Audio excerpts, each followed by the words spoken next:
Howdy there, and welcome to tonight's fun-filled training on motivation secrets. My name's Danny Pettry. I'm the guy in that picture that you see on the screen. Just a basic notice that the training is copyrighted by Rec Therapy Today, and you can email me, danny@dannypettry.com, for any permissions. I want to make sure you hear the sound of my voice. If you can, type yes in the question box, so I know that you're able to hear me. Hello there, everyone. Wow, we have a lot of people in the room. So I want to say thank you so much for being here tonight. I think you are awesome. And I guess next we need to make sure you can see the screen. So if you can tell me what animal is on the screen in the question box, I will know that you are able to see the screen.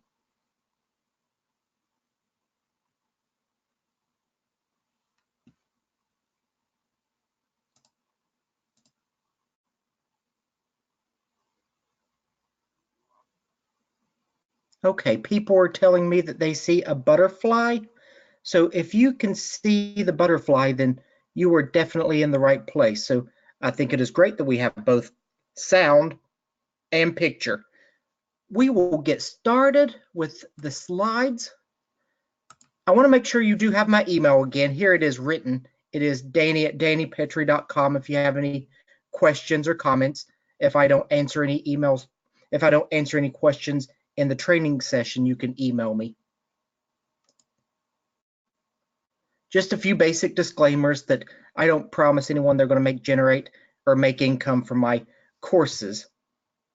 I want to have a little bit of humor to keep things going easy. Here's the question: why did the donkey cross the road? And I believe you can see a picture of the donkey on the screen. And it says he was trying to get the carrot that was dangling in front of him. The not so funny truth is the poor donkey was probably afraid he was going to get hit with a stick if he didn't cross the road.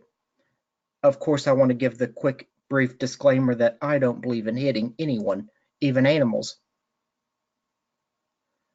The truth is about the jokes.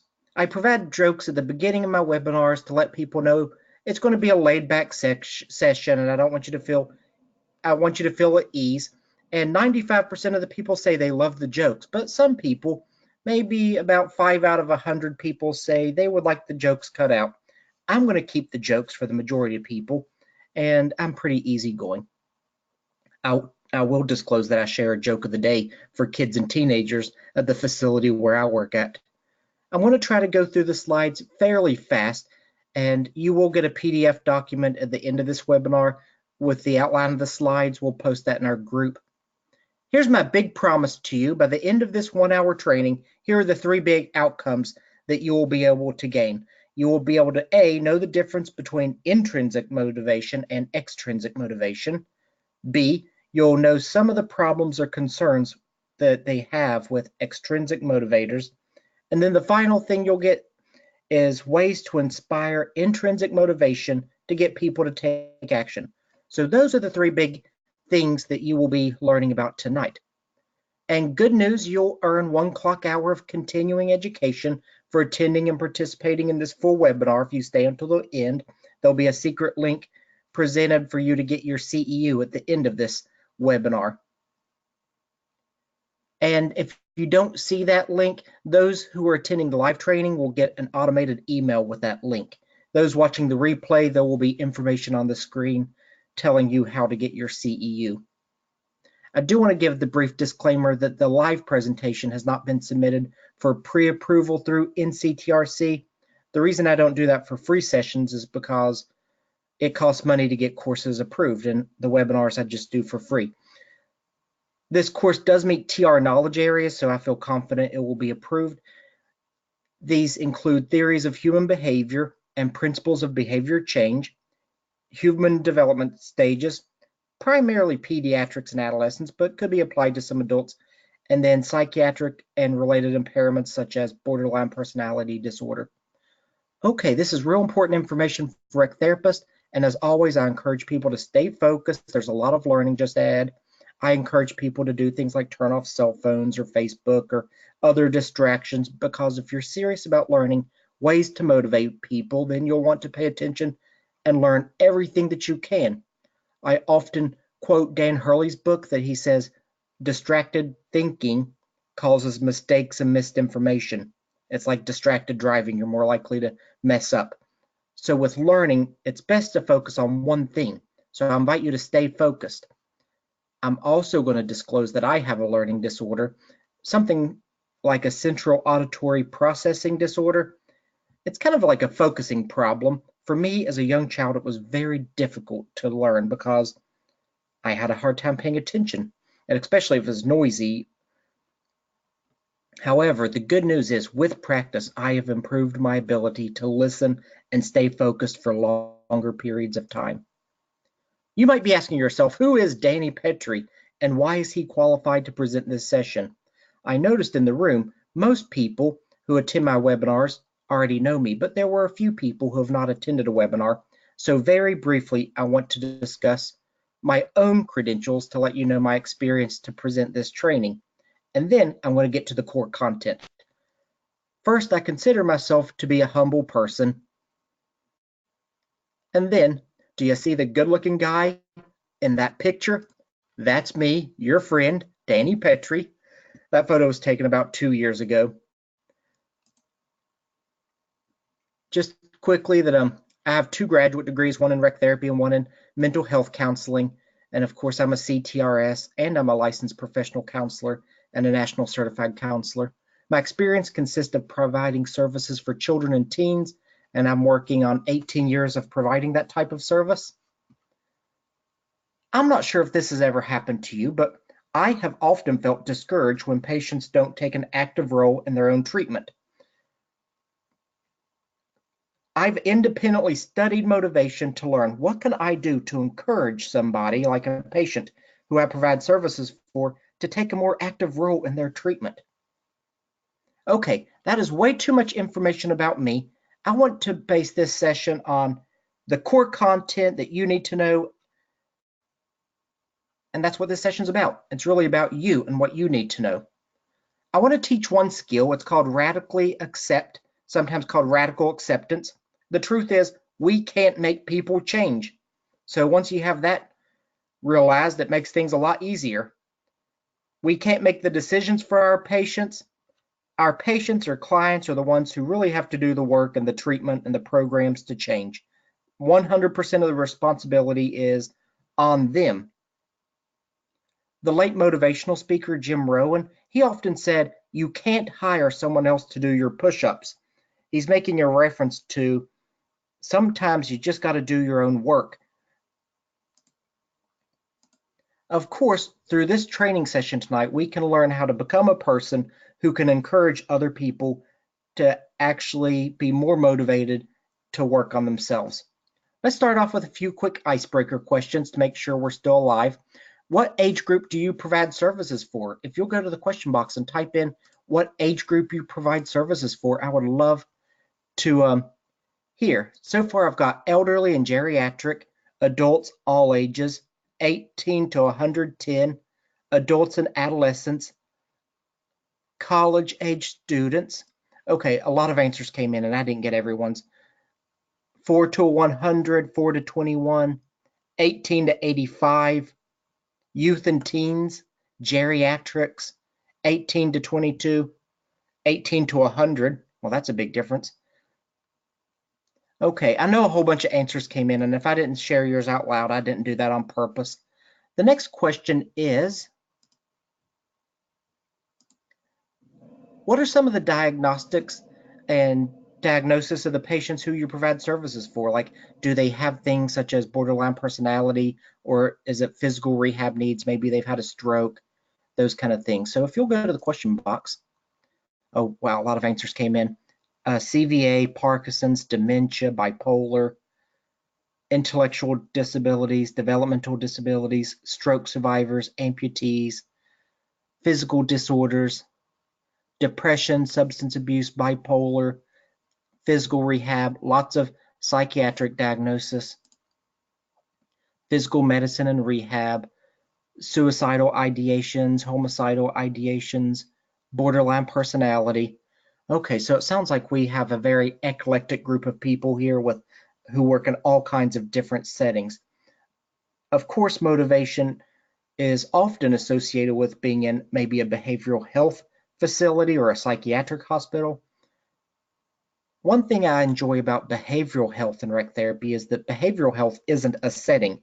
For example, schools are a setting or the community is a setting, but those who specialize in behavioral health, it can be in any setting. For example, in schools, you may need to motivate people, or if you're in the community, you may provide services for a person who has mental health needs.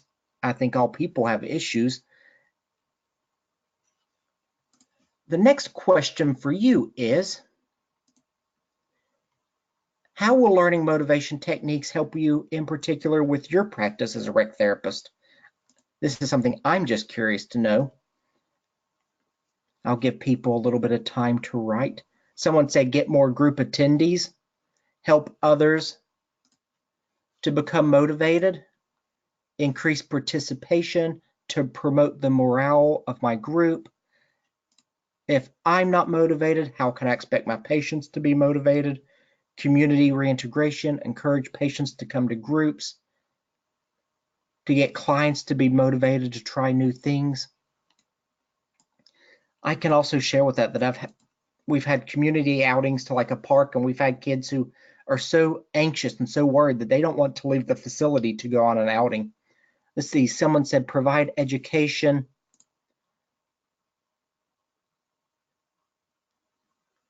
to TR to become more motivated, or provide education on TR. Someone said to help motivate direct care staff to help with activities. Yeah, these are techniques that not only can you use them in your professional life, maybe you can use them in your own personal life with your family members to motivate and encourage them. Of course, earlier I gave the radical acceptance that we really can't change anyone. Someone said hands on. All right, let's get started. Again, here are the big three secrets you're going to get. Secret one, identify the difference between intrinsic motivation and extrinsic motivation. Secret two, identify some of the big problems with extrinsic motivators. And then the last one is learn ways to inspire intrinsic motivation to get people to take action. Secret number one, let's go ahead and get started. And I want to help you learn the difference between intrinsic motivation and extrinsic motivation, which I believe you already know, but I think this section will be a great refresher for you. Okay, let's play a game. Get ready to go to the question box. It is a would you rather game. Would you rather A, earn $1,000, that is $100,000, being trapped in a small toll booth in the middle of nowhere, working 2,080 hours a year? And that includes holidays, because you know toll booths are on holidays. So far, no one's answered that answer because they haven't seen B. Let's go to B. Or would you rather earn only half that salary, only $50,000, doing what you love, being in a setting that you love and enjoying it and making a difference in the world? Okay, let's go to the question box and see what people say. So far, every person has answered B. I'm going to scroll back up to make sure that there weren't any A's. Okay, I didn't see any A's come in, but somebody may have entered one. There's like 100 some answers that showed up. Someone said B all day. All right, well, let's see what your answers mean. Excited about work? You see a woman here in this picture and she's looking at these little toll booths. To me, that almost looks like a jail cell. And of course, some people, that is their desired work. They want to do something like that. I don't think it is us in rec therapy. If you picked A, earning the 100,000, being trapped in a small booth in the middle of nowhere, working all those hours, including holidays, you might be motivated by extrinsic rewards.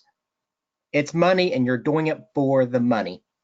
And if you pick B, which most rec therapists have picked, and only earn half that, doing what you love, being in a setting that you love and enjoy, well, you may be intrinsically motivated. I think oftentimes we in rec therapy, we could often make higher salaries going into other fields or doing other things. But it's one of those things that we just feel a big need to feel, that we've just got to do what we've got to do. Based on my experience, rec therapists are highly intrinsically motivated professionals. And not just rec therapists, it's often so with teachers who have passion for what they're doing or other human service fields. I'm just curious, who do you think would put in more effort?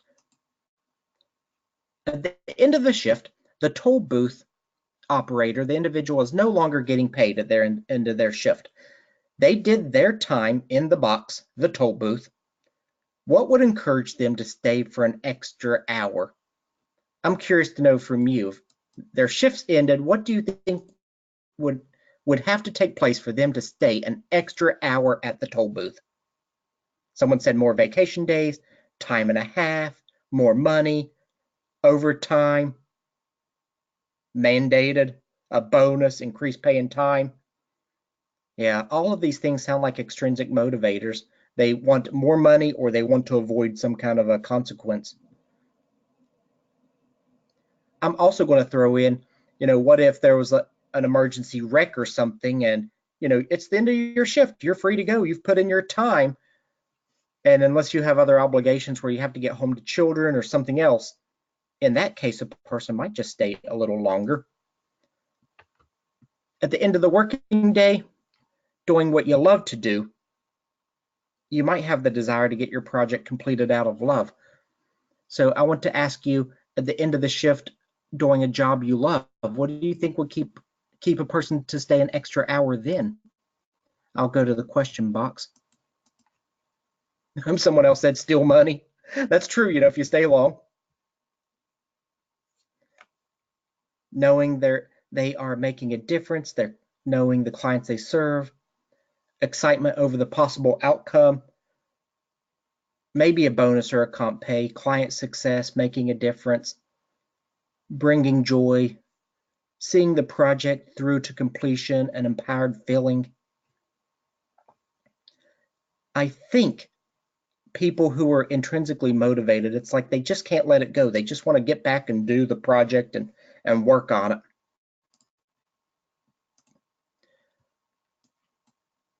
Ironically, people motivated by extrinsic rewards often do the bare minimum for their pay.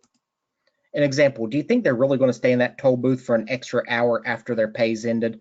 Maybe if it was something for like time and a half, but it's more pay. They're not going to do anything once they've got their money. And those who are intrinsically motivated will often work many extra hours out of love. And based on my experience, those are the people who are doing what makes their heart sing. They're the ones who are making the most in their profession, and they're passionate about doing what they love.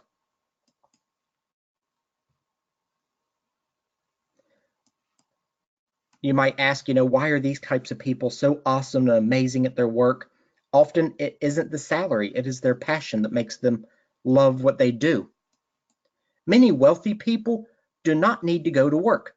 They have plenty of money. They don't need that extrinsic thing to encourage them to go to work. Here are some examples. People like Oprah or Bill Gates or the late Steve Jobs when he was alive, and many other people. They are very wealthy people, but they still wake up and go to work when, if they wanted to, they could just sleep all day, or I don't know what else you could do, just consume and watch movies or go fishing or play golf or go shopping, but they still get up and do something. I've read stories in the Harvard Business Review about people who took major pay cuts to get a position at a more prestigious company, a more well-known company. But in this case, it's still a type of extrinsic motivator that they might be taking a pay cut, but now they're getting more recognition and social status that they're working for one of these really big companies. Who do you think would suffer more mental and physical health problems? The person who's trapped in the toll booth or the person doing what they love? I don't know the answer, but I'd like to ask you. Who do you think would suffer more mental health problems? The toll booth person or the person doing what they love? I imagine if you hated the toll booth and every day it was like a dread, I'm going to be in that box for 8.5 hours, it could be a real stressor. But if it's something you really have joy in, I imagine you would have less stress, and stress often leads to physical health problems and mental health problems and a lot of other things. Someone said Toll Booth Willie. Many motivational speakers argue that most adult suicides take place on Monday. Of course, I've not seen any research on that, but when I listen to motivational speakers, they say suicides happen on Monday. And on the other end of the week, I know a lot of people say TGIF, thank God for Fridays. And yet there is a restaurant called Fridays that's open on every day of the week. I'm going to personally choose a positive mental attitude and enjoy being grateful for each day I still have alive. Let's review secret number 1. Intrinsic is doing something because the rewards are inherited in the activity. They're doing the activity for the sake of doing the activity. The reward in of itself is the activity. Versus extrinsic rewards is doing something in order to get a prize or a reward. So the intrinsic motivation is doing it for the sake of the activity, and the extrinsic is doing it for the sake of getting something else from it. Congratulations, you've completed part 1 of 3 in this training, and by now you should have a good understanding or a good refresher of the difference between intrinsic motivation and extrinsic motivation. Okay, at this time, drum roll, secret number 2, which is we're going to identify some of the problems or concerns with using extrinsic motivators to get people to change and take action. The pioneer in shaping behavior. B.F. Skinner is the main pioneer of behavior modification. He invented a thing called the Skinner box, the rat in a lab box. This is a box for studying instrumental conditioning in animals, typically rats or pigeons, in which the animal is isolated, placed in a box, and the animal is provided with a lever or a switch that it learns to use to obtain a reward, such as a food pellet, or to avoid punishment, such as an electric shock. So that's what we call the Skinner box. Here's a cartoon image to demonstrate what we have here. You can see the mouse or rat rodent in the box, and you can see the response lever, and you can see the food dispenser, and then you can see the grid that it's on is an electrified grid.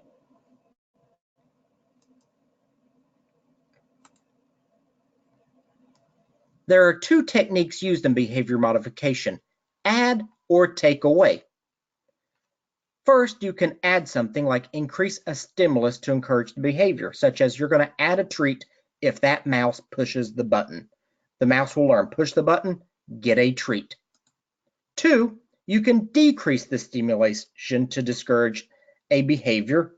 For example, if the mouse does not push the lever, then you're going to take away the treats. No more food pellets are going to come. So if you want the treat, you can push the button. If you stop pushing the button, you're no longer going to get the treat. Now, besides adding something pleasant or taking away something pleasant, you can also increase and add a punishment like a shock to discourage the behavior. For example, if the mouse doesn't push the button, then it gets a little electric shock. Decrease punishment. Let's say that the mouse starts pushing the button, then it's no longer going to receive a shock. So those are the 4 areas of behavior modification. You can add something pleasant or take away something pleasant, or you could add something unpleasant or take away something unpleasant. It's often referred to as the sticks and carrots approach. It's the same approach that we talked about to get a donkey to cross the street at the beginning of this webinar. If you dangle a carrot, it'll get him to move. He's going to get the carrot in front of him. And if you hit him with a switch, it'll get him to move. Here's an interesting fact. B.F. Skinner, who pioneered behavior modification, he didn't work with children. He worked with pigeons and rats and rodents. He worked with animals, and Skinner bragged that he could get a pigeon to hop in a full 360-degree circle. He got mice to play ping pong. Of course, these animals might not get fed for failure to comply, or they might get a shock if they didn't comply. I would probably It would probably work on people as well. And I'd imagine that I might learn fast, really fast, if I was trapped in a box and I had to comply in order to get food or to avoid shocks. I imagine that would really work on people. Of course, there are some major ethical problems about putting a person in a box and shocking them or withholding food. I would definitely feel like a circus animal. It works. Skinnerism works. Maybe you've seen they've trained dogs to stand up and walk on their back feet and to wear clothes, as you can see in this picture. It looks cute and it looks enjoyable and it looks fun. However, on the next picture, it comes with a cost. And I'll disclose that I feel very upset about the video, but in this picture, you can see the dog walking, and in the right, they showed part of a video where they are beating a dog and forcing it to stand on its back legs. If it didn't comply, it would get hurt. And eventually the dog is molded into walking on his or her back feet. I think it's barbaric. The big question is, what works better? This is cliche, but they often say you can catch more flies with honey than vinegar. So as a whole, our society has moved away from using sticks and spanking and corporal punishment to shape behavior. We've moved away from punishments like shocks or those kind of things. And the use of sticks is now illegal, meaning corporal punishment in school. So now the approach has moved to only providing extrinsic rewards or withholding the reward. So the process is only 50% or half of the B.F. Skinner approach. Here's an example of a behavior modification plan. The target behavior is cussing. Let's imagine you have a patient who is cussing and saying inappropriate things. The goal is to extinguish the cussing, to get the person to no longer cuss in public settings.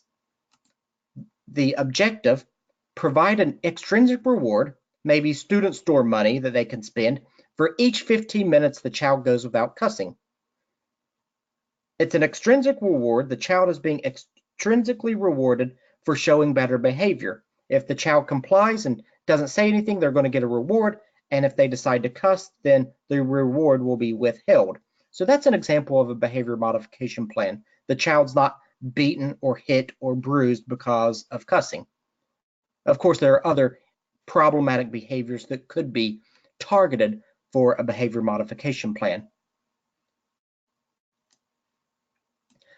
I think you know as well as I know that children and teenagers are a lot smarter than animals like rats and pigeons that B.F. Skinner put in the Skinner box. Humans have higher levels of awareness that requires the prefrontal cortex of the brain, which animals don't have and humans have. It's one of the things that make us humans different. I'm sure B.F. Skinner could get animals to comply, but we humans, we're just a little smarter than that.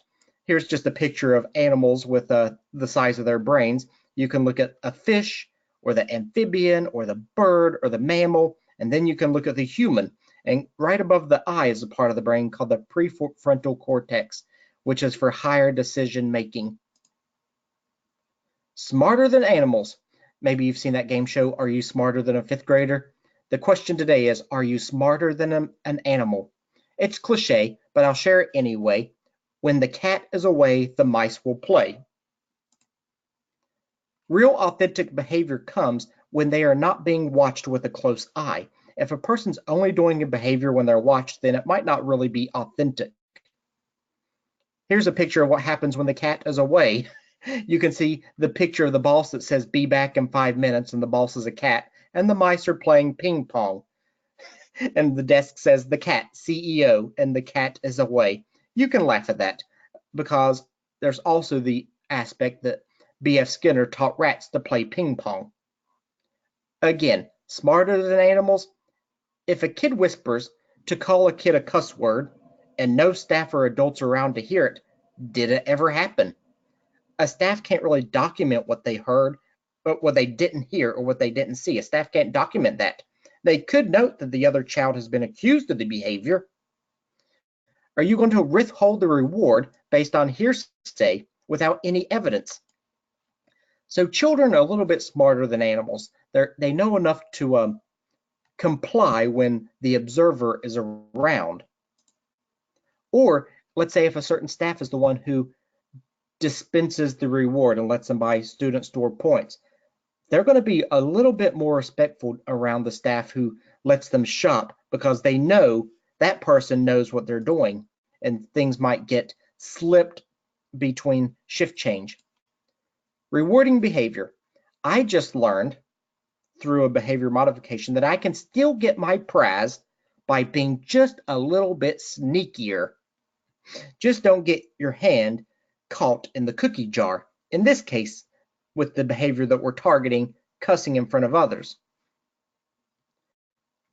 I'm going to give a brief personal disclosure because I think it could help illustrate this point. There was a time when my parents got a new roof and there were a lot of nails in the yard. I was probably 7 or 8 years old, and my parents told me that if I filled up a jar with nails, they would give me $10 for a toy. And back in the mid 80s or early 80s, that was a lot of money. Now, the real purpose was they didn't want my younger siblings to get hurt on any nails in the yard, and they knew I was a little bit older and they could trust me to go out there and collect the nails, which I did. However, there was a bit of a problem with the nails. I quickly realized I wasn't going to get enough nails to fill up the jar they requested for the $10. And my parents were a little sneaky too. They knew I couldn't fill up that many nails. They were manipulative. And after getting about 10 nails a day, I also knew of a secret spot where there were some nails. It was the neighbor's garage. So I went over there and I got a few of the really big nails and I put them in there. And my parents were so happy and proud that I found all those nails, the big ones, that they did give me a $10 bill, which of course I split with my brother. And they gave my sister a $5 bill too. So I told my parents as a young adult what I did. I've always remembered doing that, fooling them, and they couldn't even remember the incident. Here's a picture of a jar of nails. So again, behavior modification plans, they can only work to some extent, but they're only buying compliance when someone's watching and being observed. It's not buying authentic, intrinsic motivation. Of course, this happened another time when my parents asked me to pick all the yellow dandelions from the yard and to put into a bucket. And I filled up the other field that was on the other side of a little creek that we had that was filled with those things because I really wanted to get my bucket filled. Again, at the time, I suppose my dad found it would be cheaper if he had us kids to pick out the yellow dandelions opposed to buying Roundup. Of course, Roundup really finished the job for good. Kids where I work at, let's imagine if they got a pack of stickers, maybe from a family member, and they're just like the ones used in the program star sheets. And if you could imagine having one girl who was sneaking stars over the X marks on her reward sheet. She's a really smart girl, and she got away with it for at least several days. Again, could B.F. Skinner get a pigeon to do something that, would a pigeon trick B.F. Skinner like that? Probably not. Humans are just a little bit smarter than a rat in a cage. And the real world is not a giant box. What is done in the lab is a lot different from the real world experience. In the real world, many things happen and often do. The real world is unpredictable. Restaurants and movie theaters or entertainment try to be close to perfect as possible, but things still happen to prevent that. For example, the world famous chef at Hibachi Grill is not able to make it because he's ill one day. Faith Hill cancels her show in Charleston, West Virginia. Of course, people get their refunds like my parents did a few years ago, but they canceled their show. The real world is just unpredictable. My family went to Daytona Beach when we were children. We went to see a movie on the last day of our trip. This giant storm came up and the power went out. We were not able to see the movie. Of course, they gave us replacement tickets to return to see the show on another sometime that year. Of course, it was our last day in town and we were on our road back to West Virginia the next day. The The reason I'm telling you this story is just to help emphasize that the real world is unpredictable. Things happen. Now we're going to change it to behavior modification. What could happen in the real world could include maybe non-core staff didn't know about the behavior sheet, so the shift went blank over the weekend. Or other kids were acting out. For example, maybe there was a code on another unit, and that kid had to wait for his or her extrinsic reward because the staff who had the key to the reward was busy in a code. Or let's say a kid won an outing and it's delayed because of an incoming snowstorm. And the kid might whine, but I've earned it. I have earned my reward. But in the real world, it's unpredictable. Sometimes rewards can't be delivered quite on time. Or let's say the kid won an outing and the hospital all of a sudden is short on staff and it must be delayed. And the staff shorting can be because of something as maybe another patient had a medical emergency and had to be transported to a medical hospital. I'm not a big fan of extrinsic behavior modification plans. Can it even be afforded? Here's a real world experience. Parents came to our staff and shared that they were upset that they didn't have the personal budget to continue the behavior plan once the child comes home. The father said the kid isn't going to get toys and special foods each time he goes without hitting his sister. He said, we don't hit in our family because it isn't allowed, not so you'll get a prize or a candy or a toy. So what are the problems? As I've said, we have moved away from punishments like spanking. I was raised in the 80s. My dad said he spanked me as a kid, but I was too young to remember it. My father was an elementary school principal. He's retired now after 40 years. He said he stopped spanking me and my siblings when the schools outlawed it in the early 80s. But do rewards really work? Here's another cliche example. You can lead a horse to water, but you can't make him drink. Here are things that money can't buy. Money can't buy love. It can't buy the truth. It can't buy time. It can't buy peace. It can't buy talent. It can't buy health. It can't buy manners and class. It can't buy true friends. It can't buy knowledge. And it can't buy presence and acceptance. There are some things that money and rewards just can't buy. Of course, to some extent, you can buy short-term compliance with prizes and reward programs. Sticks and carrots are sometimes effective at getting short-term compliance. They can buy behavior, but however, true authentic self is what happens without the sticks and carrots. As soon as the extrinsic reward is dispensed, there's no longer a motivator to continue the behavior, so the behavior reverts right back to what they were doing. An example, if you're only doing XYZ for a reward, then why would you continue to do XYZ without the reward? At the beginning of this webinar, I asked, what would keep a person in a toll booth longer? And the only thing people said would keep them in that booth longer would be a reward. Personally, my favorite theory in mental health is the existentialism theory. An online definition is that it is a philosophical theory or an approach that emphasizes the existence of the individual person as a free person and responsible agent in determining their own development through acts of will. It's really a theory on having free will to do what you want in life. Viktor Frankl, maybe Frankl, I'm not sure if I'm pronouncing that right, is the author of Man's Search for Meaning, and it was a book telling about his experience being in the Nazi concentration camps. And here's an important quote he said, "Everything can be taken from a man, but one thing, the last of human freedoms, which is to choose one's attitude in any given set of circumstances, to choose one's own way." So people can take a lot of things, but they can't change your attitude or your mind. I'm going to ask to keep you active. I understand I've been talking for a while and I want to keep the group active.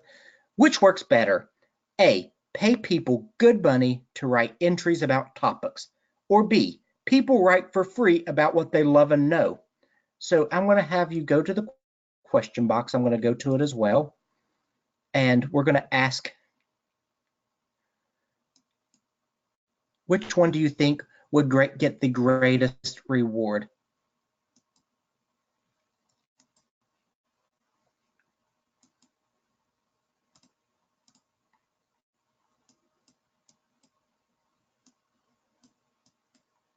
Okay, the majority of people typed in B.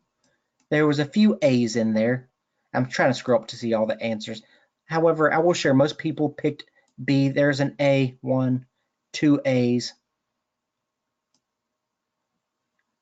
Someone said for B, people could add more info about the topic. They say I could talk forever on something that I really love.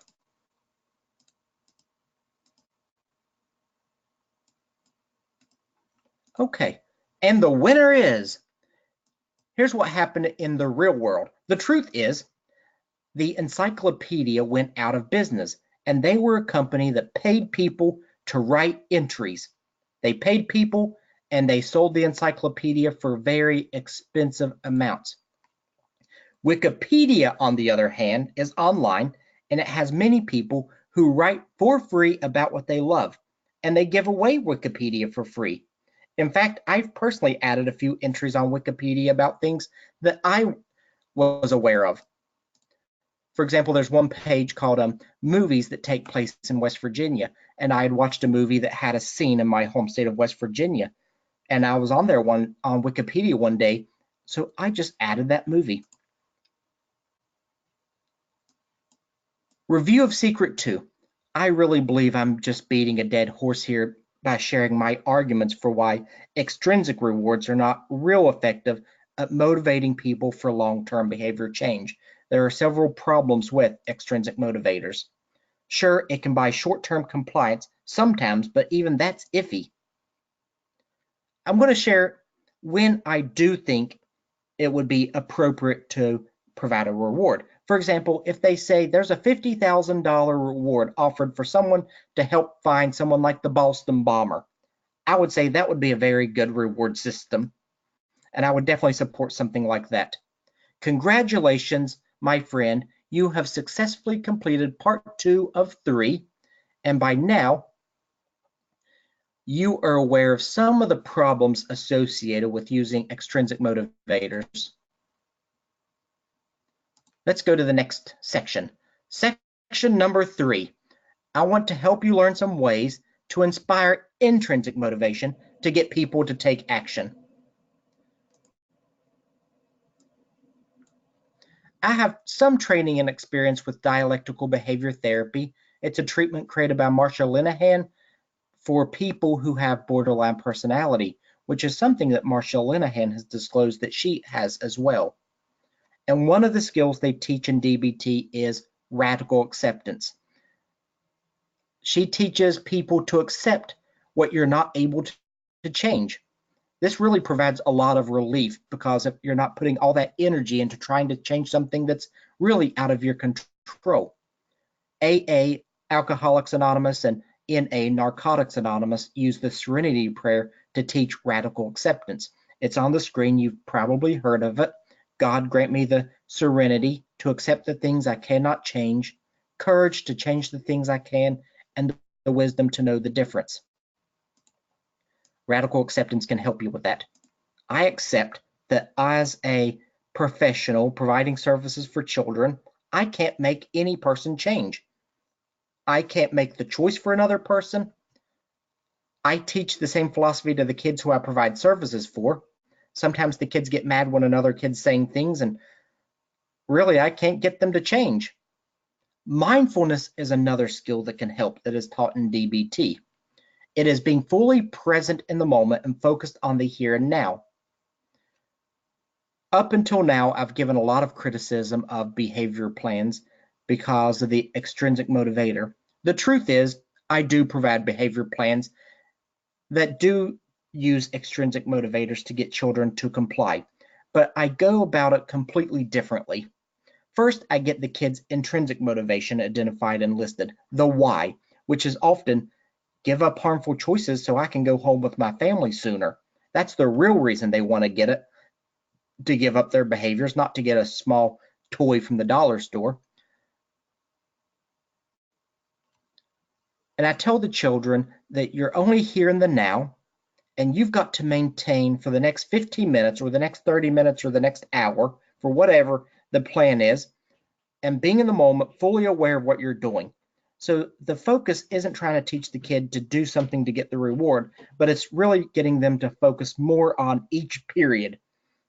And the reward is more not as something to force compliance, but a way of saying, congratulations, you made it. They get a slip of paper, which is kind of like $1. It's an extrinsic reward for maybe 15 minutes. And it's a reminder to stay focused on the big goal, going home. I let them know they can find creative ways to manipulate it, but I remind them that they're only cheating themselves in the long run. Another technique for motivating people is motivational interviewing. I've had some experience with group motivational interviewing. This is a type of treatment that is aimed to help people who are indecisive about making change and to get them to make a decision to go for it and make the change. On the screen, I'm going to quickly go over the process. There's the assessment part where you identify what is your problem behavior. Then you ask what's really important to you. The next question is you ask, how does that problematic behavior fit into what's really important to you? For example, a kid might say, my problem behavior is I hit people. What's really important to me is my family. How does hitting people fit in with your family? They might say it really doesn't because it keeps me away from my family.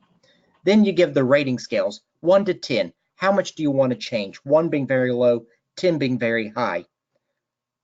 And then the second rating scale is 1 to 10. How much are you likely to really make the change today? Now, the number really doesn't matter, 1 to 10. What really matters is, well, I think I'm going to follow up with the next question here in a minute if I have it on here. Okay, the best question to ask for these scales is don't ask why they didn't pick a higher number, because if you ask why didn't you pick a 10, they're going to give you all the reasons they can't do it and can't change. The better question is to ask, why didn't you pick a 0 or even a lower number? In that case, they're going to give you all the reasons why they want to change. For example, with a kid, if I ask, why didn't you pick a 10? They'll say, I don't know, it's just too hard to change. Why didn't you pick a 0? Well, I know I've got to change if I want to go home. There's also an intervention called the pros and cons, where you get a person to weigh out the pros of something versus the cons. For example, let's say the behavior changes giving up smoking. You identify the pros for staying the same. Though, if they're being honest with you, they might say something like, smoking is relaxing and enjoyable. What don't you understand? That's what I like. The cons for making a change is it's difficult. I'm addicted. It's a habit. The cons for staying the same is cancer, early death. The pros for making a change is healthier, live longer. So you can do the pros and cons of staying the same versus change. That's a little activity you can do. We're going to do an activity on that right now.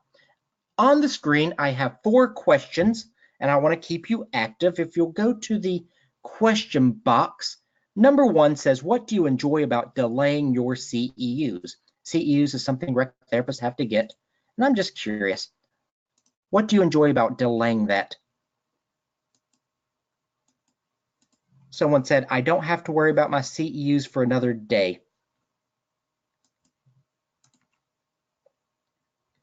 What are some other things you enjoy about delaying your CEUs? One person said, it's easier. I can just wait and do it another day. All right, the next one is, why is it difficult to start working on your CEUs? It is difficult because you've got to start putting in effort and start organizing and looking at things. Question number 3 is, what happens if you delay getting your CEUs for too long? Well, you might lose your certification or license to practice. And then number 4 is, what happens if you get your CEUs completed now and out of the way? I imagine you'd feel a great sense of satisfaction. Okay, my question box went out, so please be patient with me. Okay, it came back. Great. So there's an example of the pros and cons activity that you can do with your patients. You can just put pros at the top with a positive plus, cons at the bottom with a negative. And as you can see, the questions go in a certain order of 1, 2, 3, 4. And I do that because it starts out with the pros, being real, what they like about it. 2, I get change is hard. 3, if you don't change, there's going to be consequences. And 4, if you do change, you end on the positive, the good in the end. Next, I like to draw over it. I show the slide. As you can see in this picture, there's a slicky slide, and it starts up here at the positive. But as you can see, the slide always takes you down to the negative. Can you kind of see that? You can have your fun now. I can sleep today, play today, kind of like the old fable. I think it's the grasshopper and the ants. The grasshopper plays all day, but when winter comes, the grasshopper doesn't have any food, and it's in a mess. Versus taking action. Here's a picture I use for the kids. I show a ladder. It starts out negative because you've got to climb this big old ladder. But in the end, you can see in the picture that person is grabbing a star, that they've reached the big goal that they're wanting to accomplish. I just like those pictures. And then you can start asking, when are you going to start taking that step? And when are you going to start climbing that? Intervention number 2. This is something rec therapists are already really good at. Values clarification. You just ask the person, what's really important to you? And you could do a lot of leisure education activities on values and what's important to you. And then the next question you ask is, how can you use your values to help you overcome your problem? For example, if somebody values family and love and care, and they've got a problem with hitting, how can they use those values of loving people to give up hurting people? Intervention 3, this is where you identify personal strengths that can help you. Again, this is something rec therapists really do well too. We are a strength-based profession, and you can start to help them notice their strong points, and maybe you could print out a list of strengths and have them circle their own strengths. And then you ask them, how can you use your personal strengths to help you work on your problem? And then at the very end, you can also do the motivational rating scales again and see if their numbers have changed from your initial session. I hope the numbers are higher now after you've done the pros and cons, the values exercise, and the strength exercise. Dicey and Flast are some people who have also researched motivation. Both of their names are Richard Dicey and Richard Flast. And they have this 3-part process where, number 1, you validate their emotions. You let them know that you understand that whatever the task is boring or not fun, changing is not something you want to do. Number 2, you provide the rationale or the reason. For example, you need to clean up your toys so you don't lose them or so someone doesn't step on them. And then the third is you just invite the person to do it. Just invite them and let them do it. Of course, there's no force and pressure in this kind of approach. And again, this approach doesn't mean you're being permissive. There's still going to be consequences if a person doesn't do things. I also believe in teaching compassion, showing people doing good behavior. Our children participate in a charity project to kind of learn what that's all about. One of my favorite movies is called Sydney White, and there's this guy that the Sydney White loves, who's charming, he's Prince Charming, and he works at the food line at a homeless shelter. And he gets Sydney to come and help him one day, and Sydney finally asks the supervisor, why does he do this job? And the supervisor lets her know that he got in trouble and had to do 100 hours of community service. If you're still in the question box, how do you imagine Sydney felt when she found out he's doing that she invited him to come do community service for, but he didn't tell her that she was in trouble? Someone said uncertain, shocked, disappointed, confused. She's like, man, this guy's got to do community service, and here he is getting me to come along to give him company. Now, I'm going to share, someone said honesty, compassion for helping others, tricked. I'm going to go to the next question. Sydney didn't know what to think. She felt disgusted. She's like, oh man, this guy's a punk.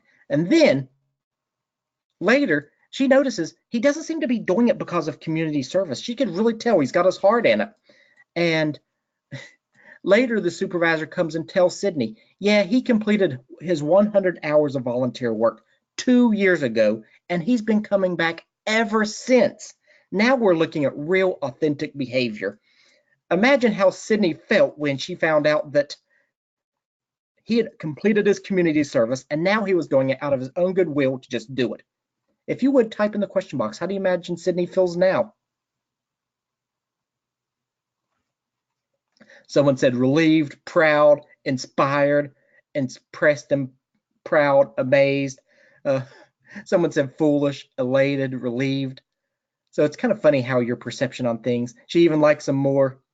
Again, let's say if the so-called, let's go with the example of the so-called mouse with the cat. Would a mouse continue to show up without being watched?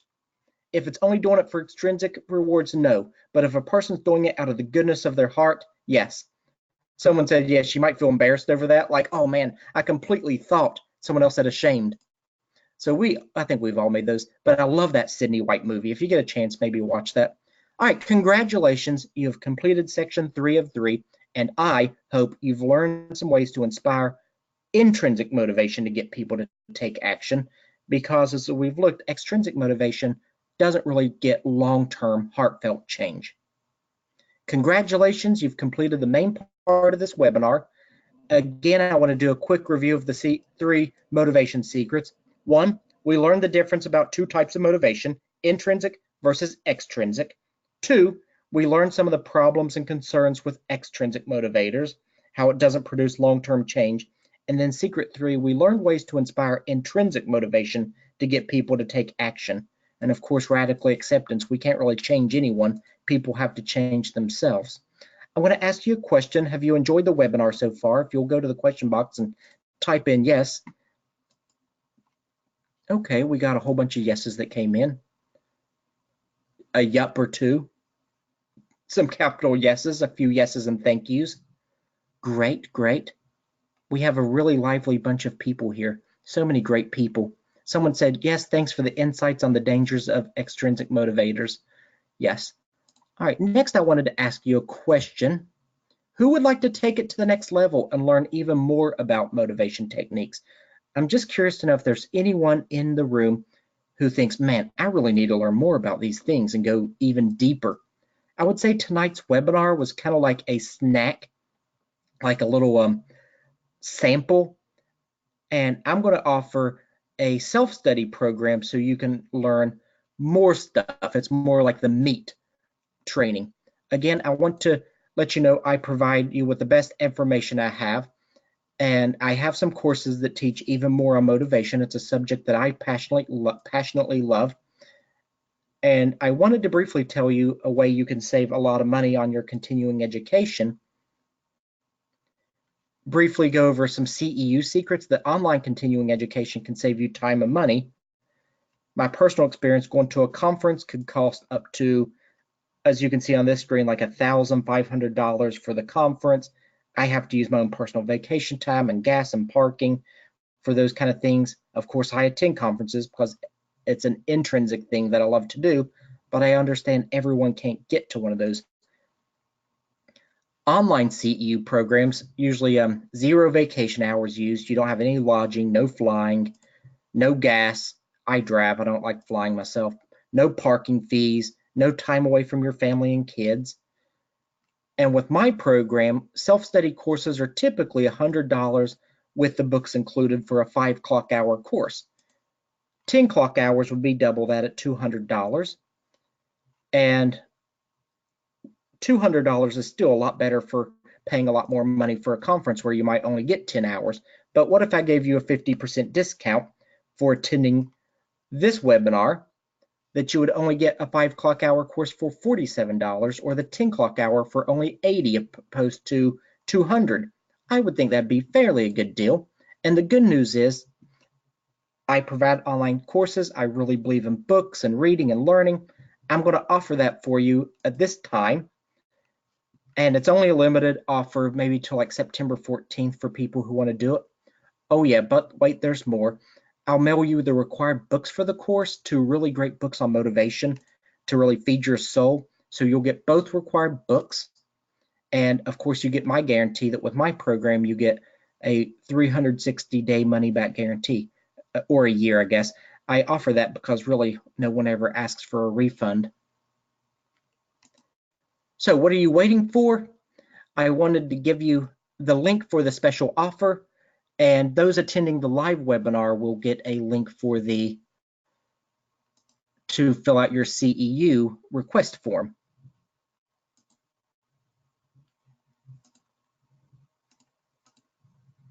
Okay, here's the CEU request form.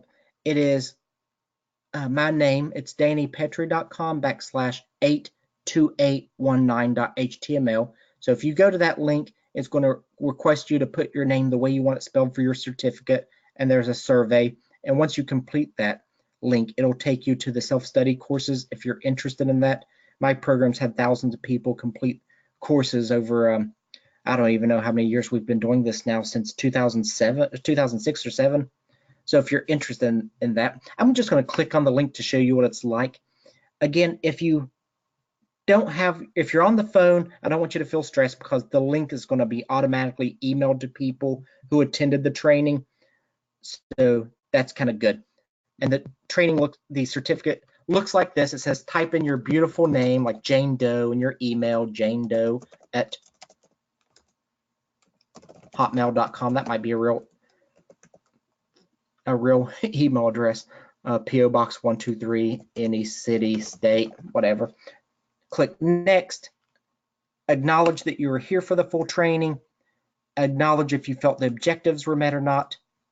Give feedback. I'm going to read all the feedback that they give me. I take that pretty serious. So write any feedback on how it could have been improved, anything you enjoyed about this training, or any new insights that you gained. Do you want to be entered for a chance to win a $10 Amazon gift card? We give away one of those for most of our webinars. Put yes. And then once you've reached the end of this, you can click and it's going to take you to the discount page when you hit next. I believe it should. And I'm being patient. My computer's being a bit slow.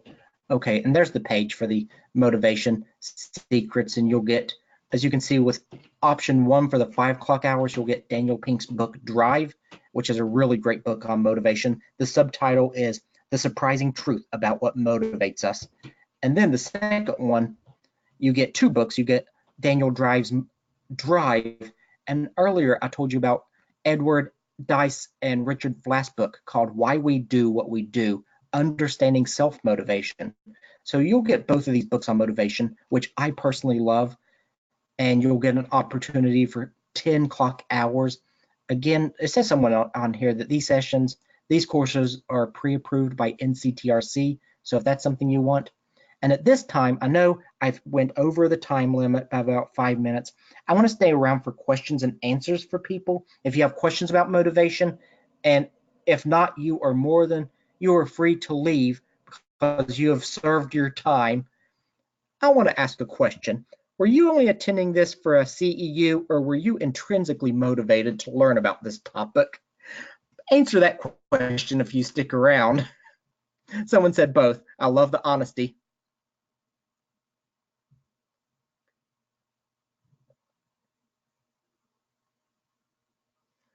Okay, I'm going to go back. There's several questions, so I'm going to scroll up. Tricked. Oh, that must have been an answer for the last one. Relieved.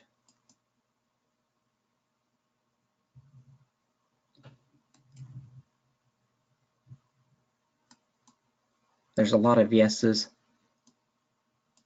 a lot of thumbs ups. Give me more. I'm ready. Sounds interesting. Someone said, I did the CEU for the Drive book today. Congratulations. They said, thanks. One person asked, any tips on where to find other webinars like this? I will share that I provide online webinars. I try to do 2 free ones a month right now. That might change. We might start charging for some of the online because we just have so many people doing them. And someone said other online CEUs. I'm hesitant to recommend other online CEUs because I don't know if they're approved, or I don't know about them. There's a few people I know who are doing it. So if you give me an email, I can tell you about what kind of courses you're looking for. I know a few people who are providing online courses. Of course, I recommend my own, but there are others out there. Someone said CEU. That's what they did. Someone else said they never completed a webinar. So thank you so much for attending my webinar. I appreciate it. I do these free webinars because I really love them and I do them a lot. Someone said, not a question, but I want to say that Sydney White is also one of my favorite movies, and they say they love it. Has so many good messages. I was happy to see it as an example. Yeah, definitely. Who said that, Alex? I will share that. That scene I told you about was one of my favorite parts, but that's a fun movie. Someone said they attended this for both extrinsic CEU, intrinsic learn, but learning how to motivate my clients is something I really need to learn more about to change behaviors. Someone said, I came for the CEU, but I was also curious because I've never did a webinar. Someone said, can you please give us the CEU tab we need to go to? Lisa, I'm going to type that in the question box and send it to you. It's I better put HTTP, www.dannypettry.com, and the numbers are just today's date. 8/28/19.html, and I want to click send to all. And again, if you didn't get the link right, it'll be sent by email so you can complete it tomorrow. I just ask that you complete the link before Saturday. Someone said your webinars are short and to the point. They work in my schedule. Well, I'm very glad that they work in your schedule. Another person said, show me the CEU link again. I will surely do that. I want to send that. I meant to send it to everybody, but I didn't. It's dannypettry.com/8/28/19.html. Oh, I know what you're asking for. I bet this slide would be what you would like to see. There you go.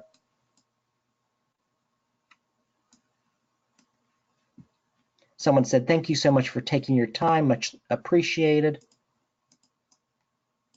Should we ask for the agenda to go with our certificate? I will send out the course. What's it called? The outline, the slides. I'll post that at the Facebook group. Someone said, will you send an email with the link for the CEU? Yeah, Ryan, it'll be automatically sent to you. This webinar is approved by, someone asked, is this webinar approved? What I'll share is that for the free webinars, I don't send them to get pre-approved through NCTRC because it costs money. So based on my experiences though, I provided online courses for many years and we've never had a problem with anything not being approved. I can't speak for NCTRC, but what I can say is they offer courses that are not pre-approved as well, because there might be some really good trainings that are maybe provided by other associations or organizations that would definitely meet TR knowledge areas. So this time they do accept courses that are not pre-approved. I would definitely reach NCTRC for official information. I will share the 2 self-study courses that are paid. We did submit them for pre-approval. Someone said, thank you for this class. This was my first CEU and my first webinar experience, and I enjoyed the content and learned very much. Well, thank you so much for attending. Someone said, what does NCTRC need from me for webinar credit? What I will share, again, I will disclose that I don't work for NCTRC and I can't speak for them, but I am a CTRS and I've been through the recertification cycle 3 times now. And now they have a website where you go and pay to renew, and you just confirm that you've earned 50 hours and that you've worked so many hours on the job. I don't know how many hours that is. And then they do an audit where maybe so many is required to upload your CEU. And if you get the audit, which I have before, I'm one of those lucky people. I attract things like that I get audited every year. The website's real easy. You just upload your certificates and submit it. I recommend people to do a little bit more than the what's the word you're looking for? A little more than just the bare minimum 50.